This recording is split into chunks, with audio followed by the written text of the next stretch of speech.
Halo, assalamualaikum warahmatullahi wabarakatuh. Tahun baru saatnya upgrade PC, atau kalau mau rakit baru jangan nanggung lagi.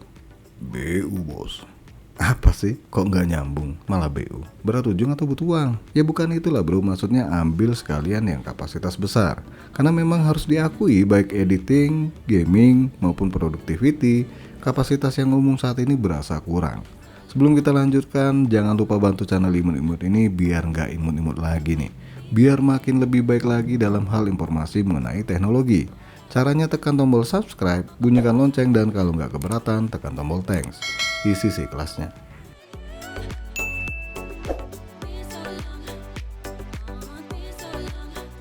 Standar PC gaming sekarang kalau kepepet banget itu RAM-nya minimal 8 GB ya. Tapi kalau mau lebih enak lagi, wajib 16 GB. Kenapa? Karena beberapa game itu rakus banget sama RAM, macam pejabat korup. Kalau RAM-nya kurang dari yang dianjurkan, gamenya nggak maksimal, bahkan bisa keluar sendiri. Ya bisa dibilang macam crash gitu ya.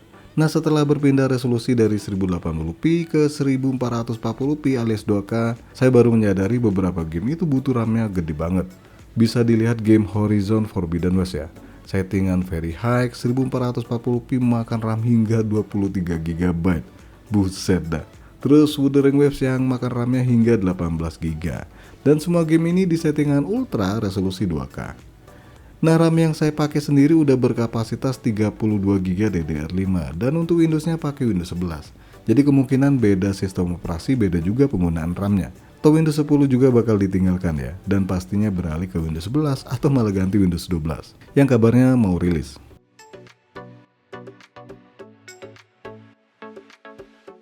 Kebetulan saya kedatangan RAM dari Netak nih dengan kapasitas 32 GB DDR4 3200 mAh. Waktu itu SSD ya, sekarang gantian RAM-nya.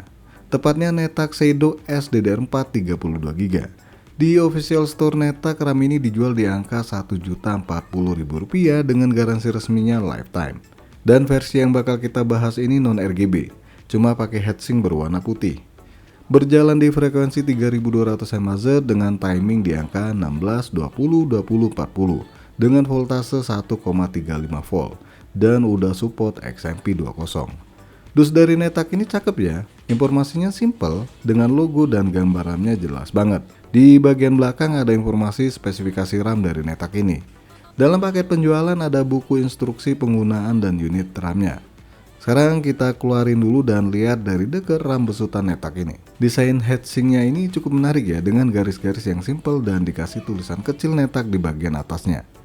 Untuk heatsinknya sendiri cukup tebal dan kalau info dari webnya ini udah pakai PCB 8 lapis yang mana diklaim transmisi data yang stabil. Dan juga RAM ini menggunakan IC berkualitas tinggi. Sekarang untuk pengujian saya pakai sistem Intel LGA 1200.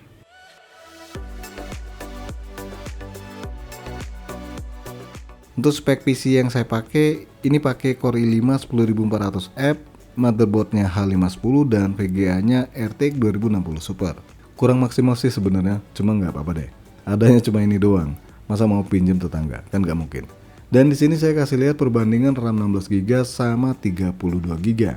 Kira-kira berpengaruh banyak atau nggak? Baik gaming maupun benchmarking. Di BIOS sendiri saya aktifkan XMP-nya ya. Nah untuk Windows yang dipakai masih Windows 10. Harusnya Windows 11 ya. Cuma mau inul lagi itu repot. Inul tau nggak? Install ulang maksudnya. Sekarang kita lihat perbedaan kecepatan RAM 16 GB versus 32 GB di aplikasi Benchmark AIDA 64. Nah bisa dilihat ada sedikit perbedaan kecepatan di bagian tulisnya atau write-nya. Lebih besar yang 32 GB, selebihnya mirip ya.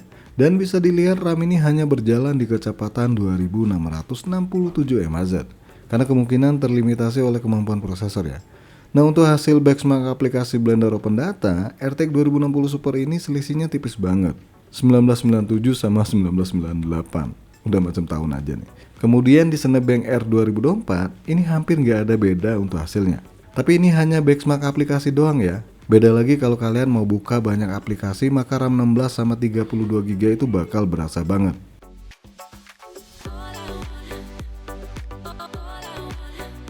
Oke lanjut benchmark game. Pertama saya coba jalankan game AC Valhalla, settingan ultra resolusi 2K.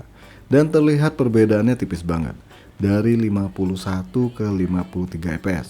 Lanjut game Horizon Zero Dawn yang ternyata bedanya tipis banget. Ini di settingan ultra resolusi 2K.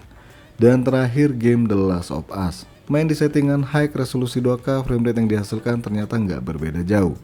Tapi coba lihat, penggunaan RAM-nya lebih dimaksimalkan kalau pakai RAM 32GB. Dan ini hanya 3 game doang yang saya coba, game lainnya nggak keburu ya. Tapi dari sini udah kelihatan ya kalau main resolusi tinggi butuh RAM-nya sedikit lebih besar.